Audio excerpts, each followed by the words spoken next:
In the 1980s, BMX bikes weren't just toys, they became icons, launching their riders from dusty lots to the edge of Hollywood legend. The movies that fueled this BMX frenzy, like Rad, BMX Bandits, and the unforgettable moon chase in E.T., changed youth culture forever, inspiring gear explosions and subculture clashes that would ripple across continents.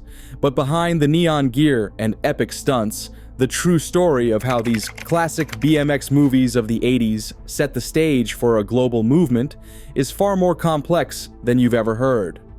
To understand how a simple bike split into racing and freestyle and turned clubs and garages into miniature empires, we have to start at the very beginning.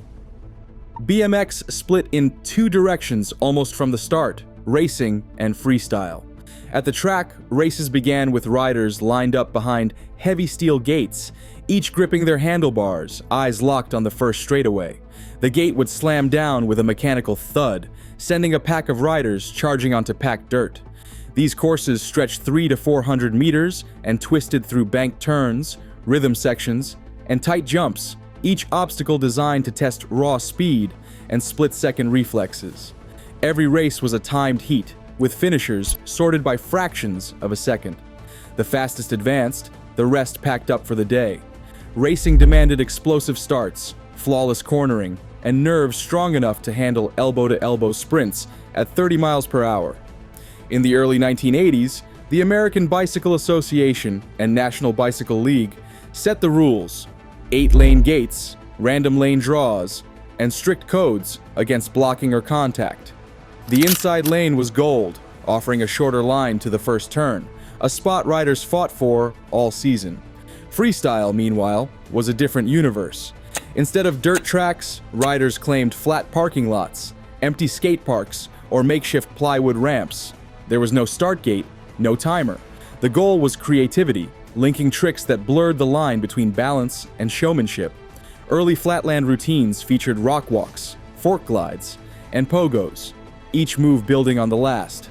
Riders balanced on pegs, spun the bike beneath them, or rolled backward in tight circles. Scoring wasn't about speed, but about style and originality. Judges watched for fluid combos, technical difficulty, and the kind of flair that could make a crowd erupt. The American Freestyle Association formalized these contests with points for innovation and penalties for dabs or missed landings. By 1984, axle pegs and gusseted frames became standard equipment, opening new trick possibilities and fueling a wave of VHS trick tapes and magazine tutorials. Racers and freestylers often looked nothing alike. At the track, racers wore full-face helmets, number plates, and neon race kits, focused on shaving milliseconds off their laps. Freestylers favored loose jerseys, fingerless gloves, and bikes covered in stickers and custom mods. The rivalry ran deep. Racers saw freestyle as play. Freestylers called racing rigid and old school. But both camps shared one thing: the drive to push their bikes, and themselves, further than anyone thought possible. Understanding this split is the key to every story that followed, on screen, in the magazines, and in every backyard ramp session across the 1980s. BMX in the 1980s was as much about the gear as the riding itself. The scene exploded with a wave of equipment upgrades and a tidal shift in style. Frames grew tougher almost overnight. Gusset reinforcements became a standard sight by 1983, especially on bikes built for high-flying freestyle and the pounding of racetracks. Riders swapped out skinny tubes for beefier, neon-painted frames. The color palette stretched from hot pink to electric blue, with chrome and day-glow yellow lighting up every local park and track. Number plates, pad sets, and mag wheels weren't just for function. They were badges of identity, each detail a signal to other riders. Shop owners played a quiet but crucial role. Local bike shops became hangouts, not just for buying parts, but for swapping stories and tips. Many shops started their own teams, handing out jerseys and stickers to the fastest or flashiest kids in town. These shop teams, decked out in matching gear, traveled to weekend races and demos, spreading the latest trends from California to the Midwest and beyond. Club infrastructure grew with them. By the mid-80s, the American Bicycle Association and National Bicycle League counted more than 1,700 registered clubs in the US alone. California led the charge, with over 250 clubs, but even small towns boasted their own dirt tracks and parking lot ramp crews. Magazines like BMX Plus, BMX Action, and Freestylin' stitched the scene together. At their peak, these publications pushed out up to 90,000 copies a month, packed with bike reviews, trick tutorials, and photos of local heroes. Riders pored over every issue, hunting for the latest trick, the newest part, or a glimpse of a pro's custom ride. The magazines also fueled the home video boom. By 1985, VHS tapes of trick runs and contest highlights circulated through shops and clubs, letting kids in rural towns learn from the best without ever leaving home. Gear and media fed off each other. As axle pegs became common on freestyle bikes around 1984, every kid wanted to copy the pros. Gusseted frames, neon kits, and stickered helmets became the uniform of a generation. The result? A grassroots network ready for the spotlight, primed for the moment when BMX Movies would push the scene from the pages of magazines onto the big screen. Helltrack didn't exist before the cameras rolled. The production team behind RAD set out to build the largest purpose-built BMX course ever attempted for film, choosing Bonus Park in Calgary for its open space and flexible city permitting. Construction crews arrived in the summer of 1985, hauling in truckloads of lumber, dirt, and scaffolding. The original plans called for a starting ramp that soared a staggering 45 feet above the ground, so steep that even the world's top BMX pros refused to ride it. Eddie Fiola, the lead stunt coordinator and a legend in the BMX world, was among the first to raise the alarm. Riders gathered at the top, looked down, and flatly said no. The ramp was simply too dangerous. Production ground to a halt as engineers and location managers scrambled for a solution. The ramp height was cut down to 25 feet, a compromise between the spectacle and survival. Even then, the drop remained intimidating. Crews reinforced the structure with extra bracing and installed thick padding at the base, but nerves ran high every time a rider lined up for a take. The rest of Helltrack stretched across the park, steep berms, sand pits, and rhythm sections carved by hand and machine. Each feature was designed to test the limits of both bikes and bodies. Rain complicated everything. When a storm left the course slick with mud, the crew hired a helicopter to hover above the track, using rotor wash to dry the surface and keep production on schedule. Local volunteers worked overnight, shoveling and tamping dirt to restore jumps battered by weather and repeated stunts. Permitting nearly lapsed as delays mounted. City officials worried about crowd control and the impact on park grounds, while insurance agents demanded daily safety briefings and new risk assessments. The budget ballooned as construction dragged on, with resources diverted from other departments to keep Helltrack on track. When filming wrapped, the entire course was demolished, leaving only stories, bruises, and a few battered ramps as proof that Helltrack ever existed. The sheer scale and danger of the build set a new bar for BMX films, and every shot on that course carried the weight of what it took to bring it to life. Bringing Helltrack to life required more than just a wild set. It called for a roster of elite BMX riders willing to put their reputations and bodies on the line.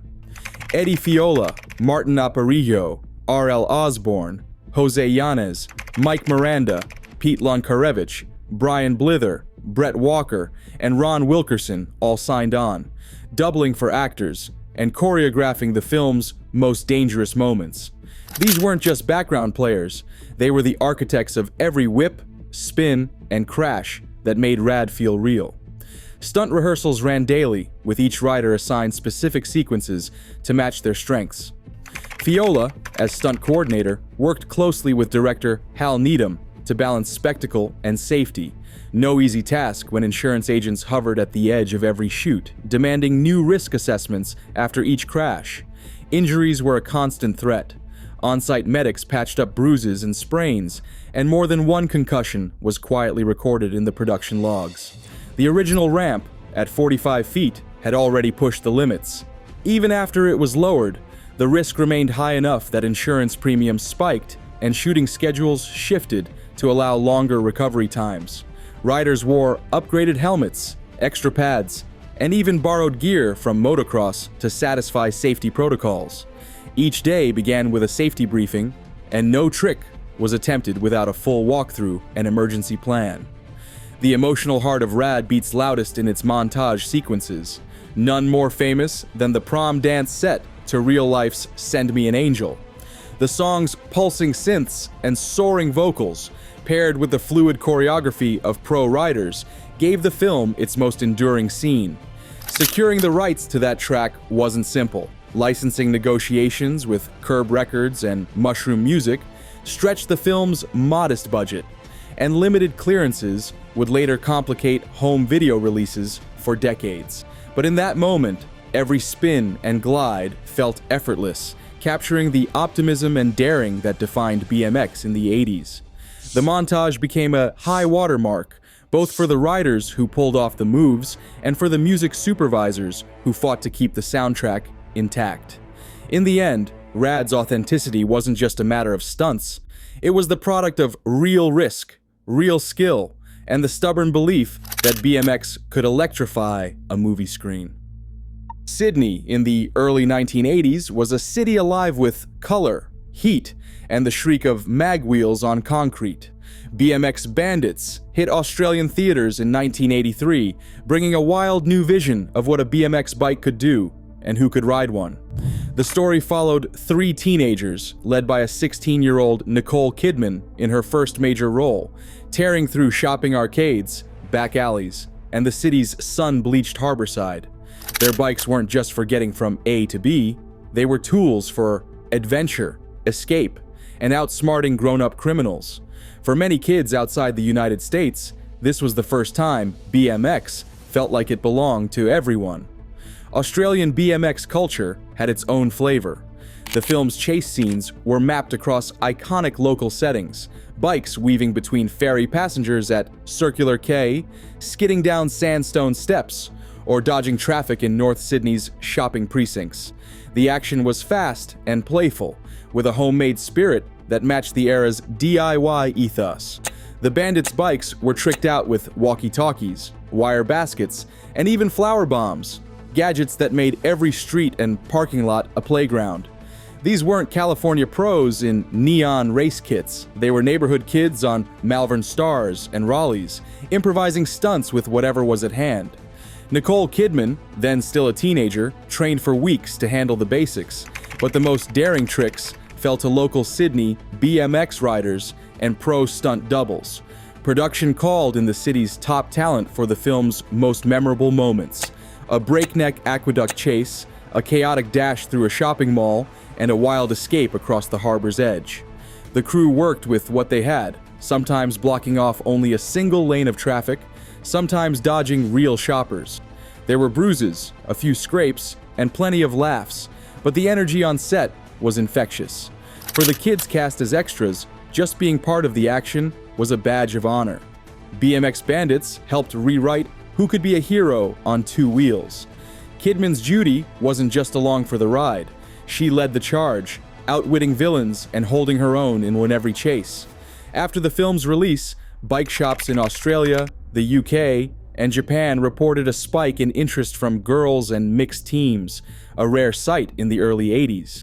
The movie's bright palette, homegrown gadgets, and fearless young lead made BMX feel accessible and fun, far beyond the confines of American racetracks. For many, it was the first taste of BMX as pure adventure, a passport to anywhere the wheels could roll. In the summer of 1982, a single movie moment sent BMX demand soaring higher than any race finish line. The silhouette of Elliot and his friends, bikes lifted against the full moon in E.T., the Extra-Terrestrial, became an instant icon. John Williams's orchestral swell turned a backyard getaway into a mythic escape, and for millions of kids, that image wasn't just fantasy, it was a promise. The bikes themselves, bright red and white Kuwaharas, were no ordinary props. Universal's prop buyers struck a deal with Howie Cohen, the US distributor for Kuwahara, to supply the film with authentic BMX models.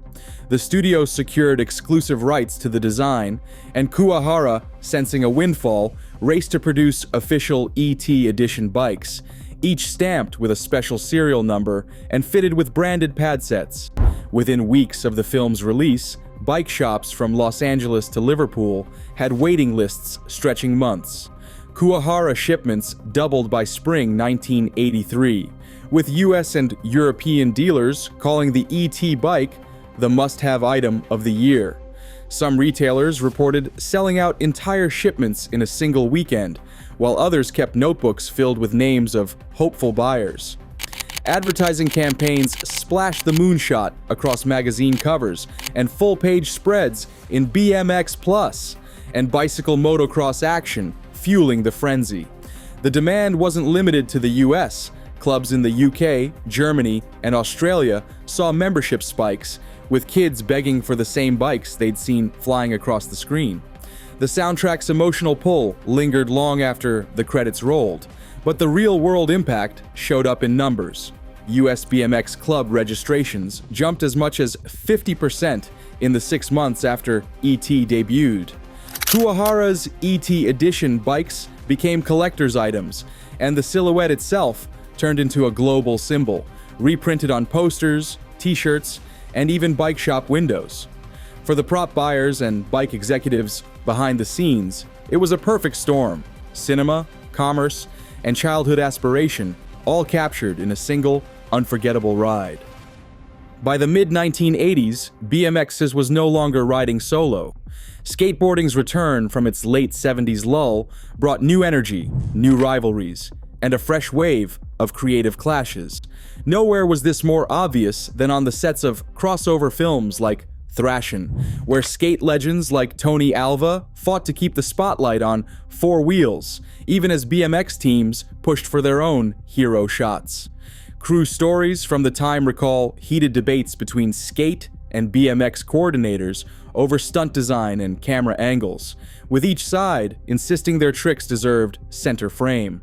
The tension didn't stop the action. If anything, it fueled a surge in both styles. California's skate parks and city plazas became battlegrounds and melting pots, with riders and skaters swapping ideas, gear, and sometimes insults. Urban cycling also found a new champion in Quicksilver. Kevin Bacon's turn as a bike messenger drew on the real-life grit of New York and San Francisco couriers. Production notes and messenger oral histories describe Bacon shadowing veteran riders, learning the art of weaving through gridlock with a battered single speed and a messenger bag slung across his shoulder.